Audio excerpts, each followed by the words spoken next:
დილამშვიდობისა კიდევ ერთხელ თქვენ უყურებთ კურიერს 9 საათზე. Რამდენიმე მნიშვნელოვანი კანონპროექტი, რომელზეც პარლამენტი მუშაობს, ანტინარკოტიკული რეფორმის ფარგლებში შემუშავებულ ცვლილებებს დღეს საპარლამენტო კომიტეტებში განიხილავენ. მსჯელობა ჯანდაცვისა და იურიდიულ საკითხთა კომიტეტების ხდომაზე გაიმართება. განსაკუთრებით მკაცრი მიდგომებია რეალიზაციისთვის მცირე ოდენობის ნარკოტიკის გაყიდვის შემთხვევაშიც კი სასჯელი 12-დან 20 წლამდე ან უვადო პატიმრობა იქნება. ოპოზიციაში ამბობენ, რომ ანტინარკოტიკული რეფორმა მხოლოდ მისი გამკაცრება არ არის და შესაბამისად ცვლილება შედეგს ვერ მოიტანს. სამდროში პრობლემა არის ის, რომ ჩვენ მართლა არ დაფიქრებულ ვართ ნარკოპოლიტიკაზე და რეფორმა არ ჩაგვიტარებია. უბრალოდ გამკაცრება რეფორმა არის და პრობლემა ჩვენ ნარკოპოლიტიკის არის ის, რომ ის არა ადამიანებზე ფიქრობს მას ჯანმრთელობაზე, არამედ კონკრეტული ნივთიერებების ბრუნვაზე და ფაქტობრივად ებრძვის ნივთიერებებს იმისთასაც, რომ იფიქროს ჯანმრთელობაზე. არანაირი კომპრომისი არ შეიძლება ნარკორეალიზატორებთან, ეგრეთ წოდებულ ბარიგებთან დაკავშირებით.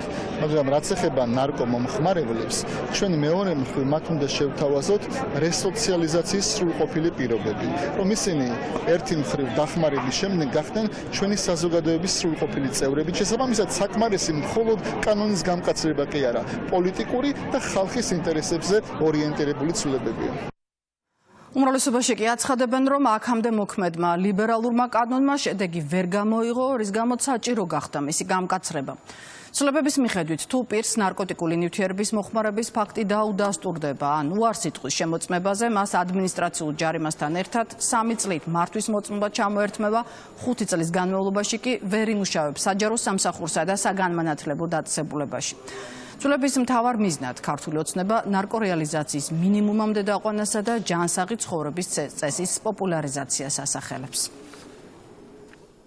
ვამკაცრებთ ჩვენს პოლიტიკას გადამზიდავების მიმართულებით, იგივე ვინც აწარმოებს ამ ნარკოტიკულ საშუალებებს, იმ რეალიზატორების მიმართით მაქსიმალური ჩართულობა იქნება ყველა დეპუტატის, ასევე საზოგადოების, რათა მივიღოთ სწორად ისეთი პოლიტიკა სახელმწიფოში, რომელიც ხელს შეუწყობს ჩვენი თანამემამულეების გაჯანსაღებას, ჯანსაღი ცხოვრების წესის დაბრუნებას. ლიბერალურმა ნარკოპოლიტიკამ ვთქვათ მნიშვნელოვანი კარგი შედეგი ვერ გამოიღო. აქედან გამომდინარე, დღის წესრიგში დადგა უკვე ამ პოლიტიკის გამკაცრება, გამკაცრდება ნარკოტიკების გამყიდველების სასჯელი 12-დან 20 წლამდე და ამ შემთხვევაში შეიძლება უვადოდ იყოს და უკვე აღარ ექნება მნიშვნელობა ეს ვთქვათ განსაკუთრებით დიდი ოდენობაა თუ მცირე ოდენობა. დარგობრივი ეკონომიკისა და ეკონომიკური პოლიტიკის კომიტეტის ხდომაზე კი მეორე მოსმენით განიხილავენ მაუწყებლობის შესახებ კანონში შესატან ცვლილებებს. მმართველ გუნდში განმარტავენ, რომ მედიის რეგულირება ბრიტანული სტანდარტით მოხდება და მათი მიზანია ბალანსი იყოს დაცული გამოხატვის თავისუფლებასა და ადამიანის სხვა უფლებებს შორის. ცვლილების განსხვავებულ მიზეზს ასახელებს ოპოზიცია. საქართველოში არის ბრიტანული სამართალი გვაქვს და არც ბრიტანული დემოკრატია. შესაბამისად, ეს კანონიც არის მედია რეგულირებისთვის, მედია ცენზურისთვის და მათ შორის მედიის შესაძლებლობა და სიმართლეს გასაგრობად მედიის სივრციდან. მაყურებელს უნდა ჰქონდეს იმის საშუალება და იმის შესაძლებლობა, რომ მიიღოს გადამოწმებული ფაქტებზე დაყრდნობილი ინფორმაცია, ასევე ისინი როგორც მომხმარებლები დაცულნი უნდა იყვნენ დეზინფორმაციისგან. მედია საშუალებებს არ ექნებათ უფლება მიიღონ უცხოური დაფინანსება, მათ მხოლოდ შესაძლებლობა ექნებათ რეკლამების გაყიდვის გზით მიღებული კომერციული შემოსავალი მიიღონ უცხოეთიდან. აღნიშნული მნიშვნელოვანია იმდენად, რამდენადაც ქართულ მედიაში ძალიან მძაფრად იგრძნობოდა უცხოური გავლენა. ჩვენ ამ კანონპროექტის დაინიცირებით შევძლებთ, რომ აღკვეთოთ საქართველოში ჩვენი ეგრეთ წოდებული პარტნიორების ინტერესები. და კიდევ ერთი კანონპროექტი, რომელზეც დღეს დეპუტატები იმსჯელებენ. საუბარია იმ ცვლილებაზე, რომლის მიხედვითაც არასამთავრობო ორგანიზაციები საჯარო გადაწყვეტილებების მიღების პროცესში ჩართული აღარ იქნებიან. სიახლეს კანონმდებლები პირველი მოსმენით საპროცედურო საკითხთა კომიტეტზე განიხილავენ. მისი ინიციატორები ქართული ოცნება და ხალხის ძალა.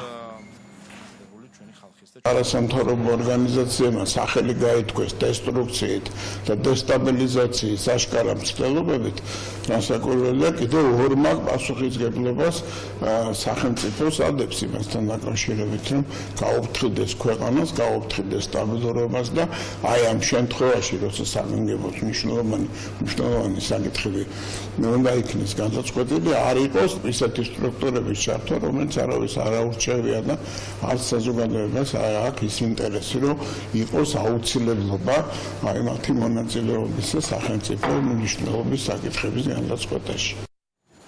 მორაგბეთა ეროვნული ნაკრების წევრები, მწვრთნელები, პერსონალი და რაგბის კავშირის ხელმძღვანელი პირები ღირსების ორდენებითა და მედლებით დააჯილდოვა საქართველოს პრეზიდენტმა. ცერემონია პრემიერ-მინისტრისა და პარლამენტის თავმჯდომარის ერთობლივი წარდგინების საფუძველზე გაიმართა. საქართველოს სახელმწიფო ჯილდოების სპორტსმენებს განსაკუთრებული სპორტული მიღწევებისთვის გადაეცათ. მორაგბეებს პრეზიდენტმა გუშინდელი გამარჯვება მიულოცა და წარმატებული ასპარეზობისთვის მადლობა გადაუხადა. შეგახსენებთ, საქართველოს მორაგბეთა ნაკრებმა 2025 წლის რაგბი ევროპის ჩემპიონატის ფინალურ მატჩში ესპანეთი დაამარცხა და ზედიზედ მერვედ ჩემპიონი გახდა.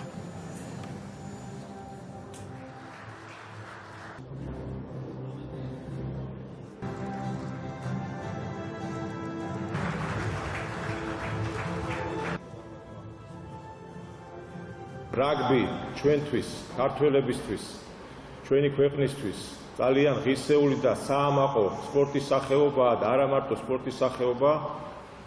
თქვენ ახართ მაგალითი ყველა მოზარდის, ყველა მოქალაქის თქვენი შეუპოვრობით, თქვენი ძალისხმევით, მიზანდასახულობით, რომ მოღვაწეობთ და მაგალითს აჩვენებთ ჩვენს მომავალ თაობას. აღსანიშნავი თემაა, რომ ჩვენი საამაყო ვერისკაცის ბიძინა ივანიშვილის განსაკუთრებული წვლილი და დახმარება რაგბის კავშირისთვის, მინდა მას განსაკუთრებული მადლობა უთხრა. 70-იანი წლებიდან მოყოლებული ვიცით, რომ ვითარდება საქართველოში რაგბი და დღეს მივახციეთ უკვე ძალიან დიდ წარმატებებს. პირადად ვარ მომსწრე 80-იანი წლებიდან მოყოლებული შემდეგ 90-იანი წლებიდან იმ წარმატების რომელიც იქნებოდა ნაბიჯ ქართულ რაგბში და დღეს ვარ განვითარების სრულიად სხვა ეტაპზე. მე დარწმუნებული ვარ, რომ მოახლოეს წლებში ქართული რაგბი კიდევ ძალიან დიდ წარმატებებს მიაღწევს. სიმბოლოდება ძალიან მნიშვნელოვანი მსოფლიო ჩემპიონატი, რომელიც 2 წელიწადში გაიმართება და იქ ჭირდება ასეთივე გარდამტეხი წარმატება. ეს იქნება რა თქმა უნდა ჯგუფიდან გასვლა. 21 წლის გიორგი ახალაიას მკვლელობაში ბრალდებული დაკავებულია. შინაგან საქმეთა სამინისტროს ინფორმაციით დანაშაული სამართალდამცველებმა ცხელ კვალზე გახსნეს. უწყების ცნობით ბრალდებული 19 წლის ახალგაზრდა მას განზრახ მკვლელობაში ადანაშაულებენ. შემთხვევა თბილისში 16 მარტს ბარსახელოსნოს მიმდებარე ტერიტორიაზე მოხდა. სასიკვდილო ჭრილობა გიორგის საკუთარ დაბადების დღეზე დანით გვიან ღამით მიაყენეს. დაჭერილი კლინიკაში გადაიყვანეს, თუმცა მისი გადარჩენა ვერ მოხერხდა. ბრალის დადასტურების შემთხვევაში დაკავებულს 15 წლამდე პატიმრობა ემუქრება. საომარი მოქმედებები არ წყდება უკრაინაში. ოკუპანტების თავდასხმის ერთ-ერთი სამიზნე ამჯერადაც სუმის ოლქი იყო. დაიღუპა 1 და დაიჭრა 2 ადამიანი. განადგურებულია საცხოვრებელი სახლები და კერძო მეურნეობები. უკრაინის თავდაცვის ძალებმა კურსკის ოლქის ქალაქი სუჯა დატოვეს. ინფორმაცია უკრაინულმა მხარემ დაადასტურა. აღნიშნულს უკრაინის გენშტაბი საჯარისო ნაწილების უფრო ხელსაყრელ ადგილზე გადაყვანას უკავშირებს. ამავე დროს ახლო აღმოსავლეთში შეერთებული შტატების პრეზიდენტის სპეციალური წარმომადგენელი ამბობს, რომ შეერთებული შტატებისა და რუსეთის პრეზიდენტები სავარაუდოდ ამ კვირაში ისაუბრებენ. სტივ ვოტკოფმა CNN-თან საუბრის დროს დადებითი უწოდა გასულ კვირას ვლადიმერ პუტინთან გამართულ რამდენიმე საათიან შეხვედრას. ომის დასრულების პერსპექტივასთან დაკავშირებით განცხადება გააკეთა ამერიკის შეერთებული შტატების სახელმწიფო მდივანმა. CBS-თან ინტერვიუში მარკო რუბიომ თქვა, რომ ამერიკას აქვს გეგმა A და გეგმა B. ამასთანავე მისი განცხადებით რთულია მოლაპარაკება ომის სამუდამო დასრულების შესახებ, ვიდრე მხარეები ერთმანეთს ესვრიან. თავდასხმა ამერიკის შეერთებული შტატების ავიამზიდზე წითელ ზღვაში ჰუსიტებმა აღიარეს, რომ დარტყმა ხომალდზე მათ რაკეტებითა და უპილოტო საფრენი აპარატებით მიიტანეს. საინფორმაციო სააგენტო France Press-ი წერს, რომ ჰარი ტრუმანზე თავდასხმისთვის ისლამისტურმა დაჯგუფებამ 18 ფრთოსანი რაკეტა და 1 დრონი გამოიყენა. შეტევას ჰუსიტების სამხედრო ფრთის წარმომადგენელი ადასტურებს, თუმცა არ კონკრეტდება მიადგა თუ არა ზიანი ამერიკულ ავიამზიდს და მის სიახლოვეს განლაგებულ სამხედრო გემებს. შეგახსენებთ, გუშინ შეერთებული შტატების ფლოტმა წითელი ზღვის საკვატორიიდან ჰუსიტების პოზიციები დაბომბა. ადგილობრივი მედიის მონაცემებით დაიღუპა 53 ადამიანი, დაჭრილია 100-მდე.